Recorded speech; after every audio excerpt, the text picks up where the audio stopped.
Hey everybody, Kenny here. So before we get going, I decided to record a little disclaimer just so I don't waste anybody's time. The Path of Exile videos that I post on my channel are not meant for people who play at the highest levels of skill. This is for people who are relatively new to the game and are looking for ideas for how to progress through the game. So these will mostly be kind of builds that are good for people leveling through acts 1 through 5. And this league, I'll be changing things up a little bit and also doing some builds that would be good for builds that would go from Act 6 through the end of the game. But just a couple of each of those. That's all I'm doing this league. And also, I don't use Path of Building. That's not a part of my process. I might post a link in the description with an unlisted video showing what my actual process is for creating builds for anyone who's interested in how I do that.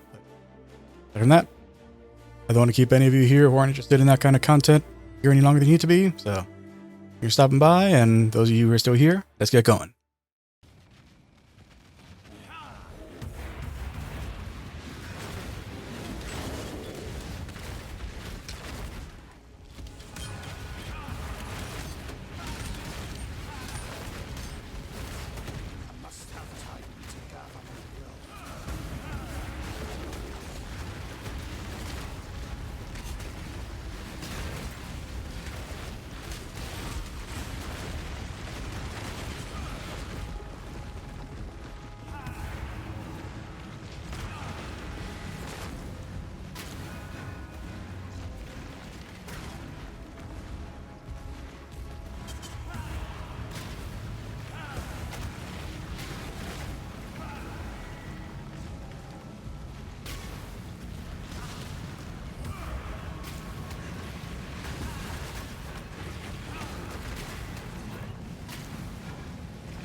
Friends, beast, until we slaughter you!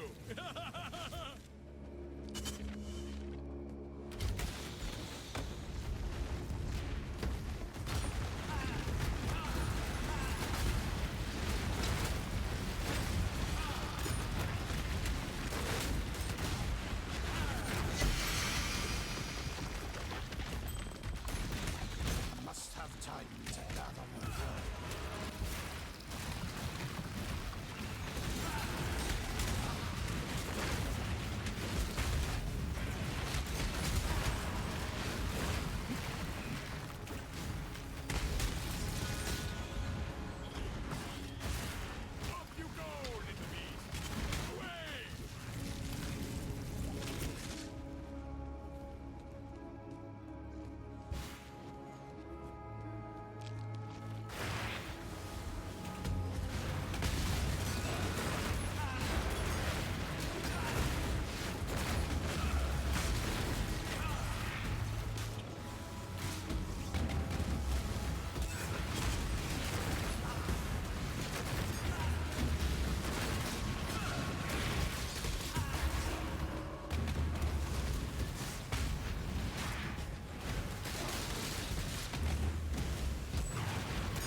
business.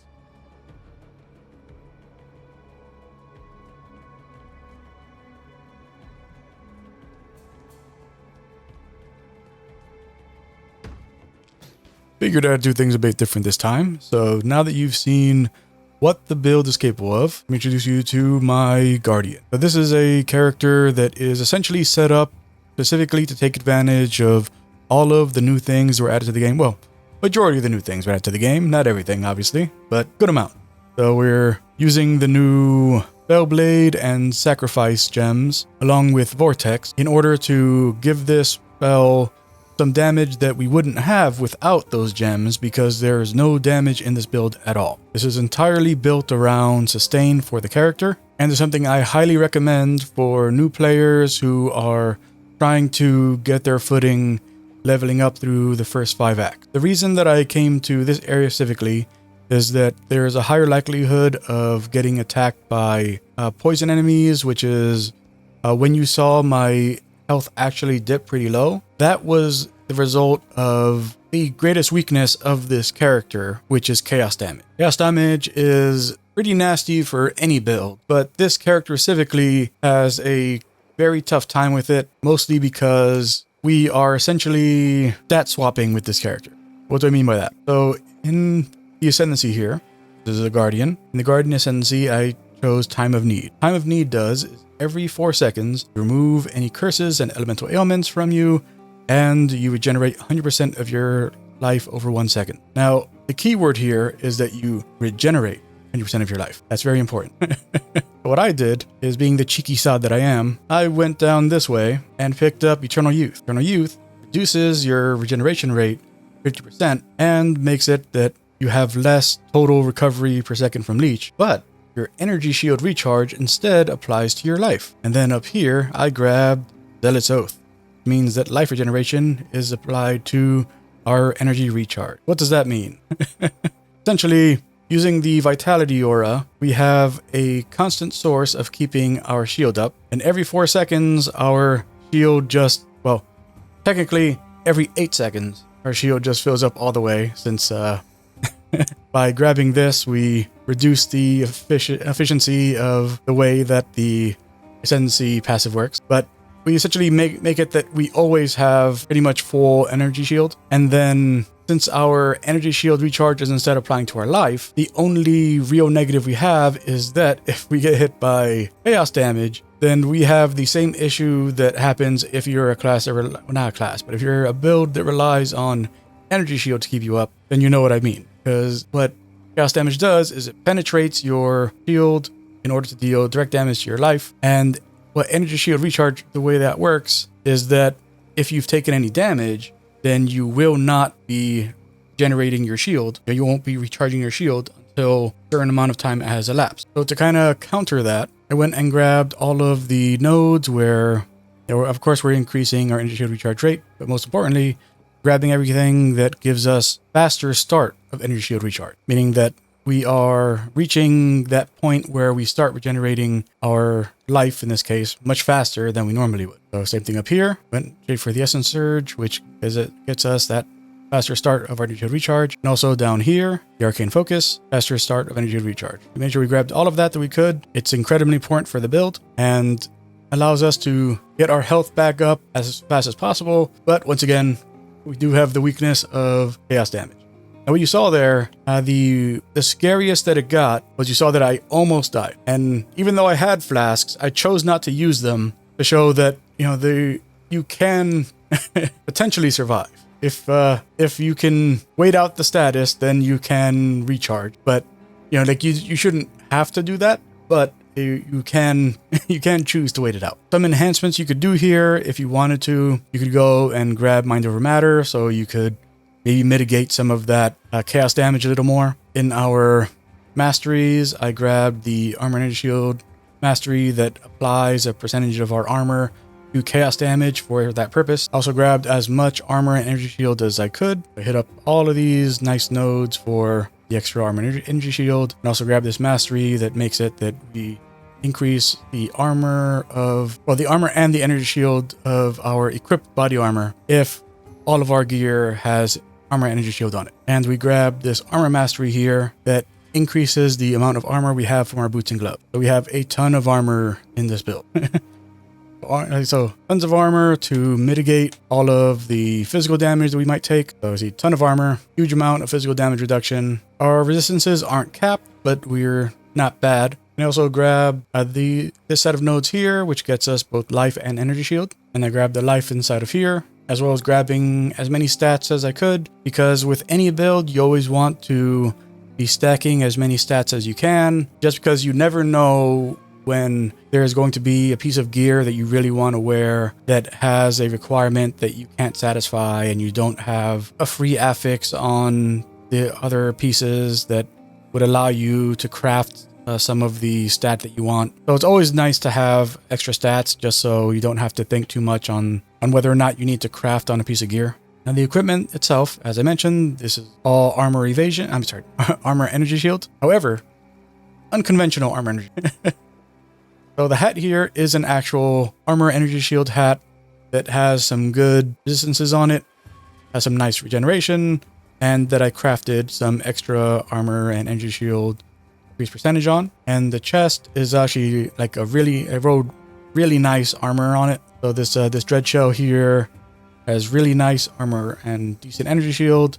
I crafted some extra cold and lightning resist on it, and it's got some stun and black recovery. But the unconventionals are the gloves and the boots. While we have armor and energy shield on these gloves, these are actually full armor gloves. The way that I have this with energy shield on it is that I used an Essence of Woe in order to craft a white pair of 4-link armor gloves into a rare piece that has both armor and energy shield on it. And the reason I did that is because you can get really good armor on a piece of gear if the piece of gear is either full armor or didn't have armor on it at all. Which is, I know, weird, but it's how it works.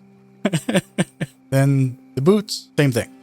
I had a pair of full armor 4-link boots that I used an Essence of Woe to upgrade to a rare piece that has both armor and energy shield on it, and it had some other decent stuff roll on it. Some extra flat energy shield, some percentage increased armor, really nice flat life, and some lightning resist on it, as well as some stun and black recovery. All good stuff. And this beauty here is a full armor shield that just has crazy armor on it. I found this during the Crucible League. I crafted on just a little bit of extra armor and some extra quality, but not crafted on. I upgraded using the Crucible to have those extra things. But the majority of the armor on this comes from the itself, which is incredible. So yeah, for the best benefits of this, you want as much armor as possible, because the more armor you have, the less damage you take from physical damage. And all of the energy shield essentially makes it that your life pool is much larger than it normally is. So even though I only have 1500 health, which is actually a really good amount of health, and I know that's not true, but 300 is a very good amount of health, because of the fact that I didn't invest a lot in health. Like, all of the health in here comes from these 3 nodes here and these 4 nodes here, along with this little life mastery that I grabbed, and a little bit right here from combat stamina. But I didn't invest in life in this, so having 1500 life with no real investment in life is actually pretty good. But with the energy shield pretty much acting as our main health, like, we effectively have a very large health pool character. So with the primary skills and defenses, but like I explained, let me go into the gems. The weapon doesn't really matter, because I'm using Spellblade with my Vortex. Like, this plays a role in making sure that we have damage. So if we look at our Vortex here, 43, which isn't a great amount of damage, but if I take that off, 517. Like, you see, like, it's giving us a massive amount of damage, because this gives us 75% of our weapon's damage as damage to the spell. So that basically is converting this into spell damage. Well, 75% of this into spell damage. Now, I could put on a much better one-handed weapon and get similar results, but like, this is what the character was wearing, and it's decent. It's a decent enough weapon for this purpose. I figured might as well have it on, because we're not actually using the weapon for anything other than as a stat stick. Like, the main thing here is that we have our really high defenses, and what the weapon can do is irrelevant. And obviously the accessories that I have here, so our rings, our belt, and our amulet are all there just for stats and resistances. But we are using Vortex as our essentially intermediary. What I mean by that is that like this is something that we use just so we feel like we're participating in combat. So that like our main sources of damage are actually the very cool new support gem Flamewood support. So this makes it that our decoy totem, which taunts enemies for us and they attack totem instead of us, as it's getting attacked, this support makes it that it fires up those fireballs into the air that, you know, kind of just drop mortar shells down onto enemies. And we put on this greater multiple projectile, which is why there's a bunch of those that drop down instead of just one of them. And then I put the increased duration on it, so that way it'll last for longer. But we aren't actually invested in totems in any way in the build. Just, you know, this is the skill we're using, so we actually have some damage. The reason, and this is something that I really, really like about this league, what they did with these new support gems. For a long time, like I always felt a little put off that there were so few options for if you wanted to focus on defense and still have a viable build in Path of Exile. Because for a really long time, like your really only options were like, you know, if you did like a corrupting fever, that's what it's called. If you use the corrupting fever skill and righteous fire, those were really like the only ways to make a sustainable build that was built around the defenses of the character, but also let you deal a good amount of damage. And then other than that, like you would have to work really hard to put stuff together to try to eke out some damage into the build. But like Flamewood, this turns decoy totem, you know, this is a skill that's been in the game from the beginning, and it turned it into a viable damage skill. Like decoy totem is now like one of my favorite attack skills in the game. Because, like, you know, like I'm not really a totem guy, but the fact that, you know, like I have a totem that I put down, it draws enemies to it, and when by attacking my totem, I'm causing it to deal damage based on the life of the totem. That, you know, it has nothing to do with any damage that I have in my build. It has to do with the damage of the life of the totem itself. That is fantastic. Like, this is a reliable source of damage. Something that doesn't require you to have a great piece of equipment. You know, don't have to have the best weapons. You don't have to have the best. You don't have to be invested fully into totem damage, or invested into spell damage, or invested into weapon damage. You can just put together these skills. You know, like you can just port this skill with these support gems and get a very viable form of attack. It's great, fantastic. Oh, and something I forgot to point out. So our vortex. Well, I'm starting with Spellblade to get damage from our weapon. We are also supporting it with Sacrifice. It's another very cool new one that goes in line with what I said about Flamewood. This is the same way that Spellblade allows you to add spell damage to a spellcasting build without needing to invest in spell damage. Sacrifice allows you to add chaos damage to your spells based on the amount of health you sacrifice to cast a spell. And since we are essentially constantly regenerating both our energy shield and life due to the way that I set up those keystones in the skill tree, like we're able to use this at full sustain as long as we aren't being attacked by an enemy that's using chaos damage. If we're being poisoned, then we have to hold off on using Vortex for a bit. But aside from that, it's a nice way to include extra damage into the build. And the other final fantastic thing they did was they added the Corrupting Cry support. So you see here, like I took the Corrupting Cry support, supported Infernal Cry, Enduring Cry. Then on this piece, another Corrupting Cry support that is supporting Ancestral Cry and Seismic Cry. It doesn't matter which cries you use.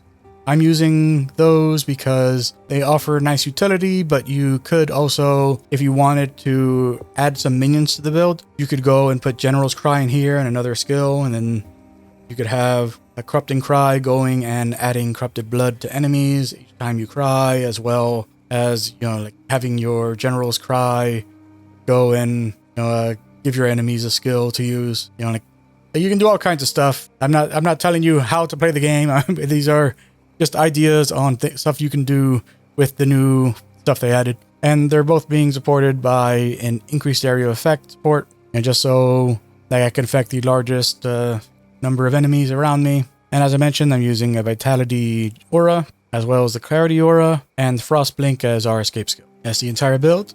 This is really effective for anyone looking for a build to help them learn the ropes, because this is definitely very new player friendly. Like, as long as you get some gear that has armor on it, as long as you get some links that can support a good number of the skills that I showed here, you will be able to get this going very easily. There's no big investment. You don't need to really craft to do this. Like, the crafting I did is just because this is Act 7 right here. You don't but this is a build that's meant to be, that you could get through all of Part 1, so Acts 1 through 5, very easily. And then after that, you're going to be seeing chaos a lot more often. So, like, enemies that cause bleeding are going to appear much more frequently. And that's when this is going to, like, start hitting, not really a wall, but that's when you're really going to have to start considering your defenses more. Whereas prior to this, you'll be able to tank everything to the face and not worry about anything. Yep, so that is my Guardian build. Hope you give some of these ideas a shot. And until next time, Stay Victus, Virus Numeris, and bye.